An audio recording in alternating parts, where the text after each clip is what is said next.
आज जानते हैं गुरु गोरखनाथ के जन्म के बारे में। मान्यता है कि एक बार मत्स्येंद्र नाथ भिक्षा मांगने एक गांव गए। घर में भिक्षा देते हुए स्त्री बड़ी उदास दिखाई दी, तो गुरु ने पूछा क्या समस्या है। स्त्री बोली मेरी कोई संतान नहीं है। स्त्री को परेशान देख गुरु मत्स्येंद्र नाथ ने उसको मंत्र पढ़कर एक चुटकी बबूत दी और पुत्र प्राप्ति का आशीर्वाद दिया। लगभग 12 वर्ष बाद जब गुरु मत्स्येंद्र नाथ उसी गाँव में फिर आए और उस स्त्री के घर पहुंचे और दरवाजे के बाहर से आवाज लगाकर स्त्री को बुलाया, उससे कहा अब तो वह पुत्र 12 वर्ष का हो गया होगा। वास्तव में स्त्री गुरु की सिद्धियों से अनजान थी, इसलिए उनकी दी बबूत को खाने के बजाय उसने गोबर में फेंक दिया। गुरु की सिद्धि इतनी प्रबल थी कि बबूत बेकार नहीं जाती। स्त्री घबरा गई और सारी बात बताई कि मैंने बबूत गोबर में फेंक दी। गुरु मत्स्येंद्रनाथ बोले वह स्थान दिखाओ जहां जाकर तुमने बबूत फेंकी थी।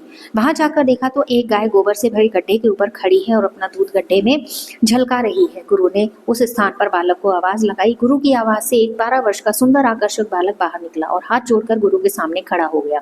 इस प्रकार बाबा गोरखनाथ का जन्म स्त्री के गर्भ से नहीं बल्कि गोबर और द्वारा की जाने वाली रक्षा से हुआ। इस कारण इसका नाम गोरक्ष पड़ा। वे इस बालक को साथ लेकर चले गए और आगे चलकर यही बालक गुरु गोरखनाथ बने। गोरक्षनाथ ने ही नाथ योग की परंपरा शुरू की और आज हम जितने भी आसन, प्राणायाम, षटकर, मुद्रा, नादानुसंधान या कुंडलिनी आदि योग साधनाओं के बारे में जानते हैं वे सब इन्हीं की देन है। तो ये थे बाबा गोरखनाथ।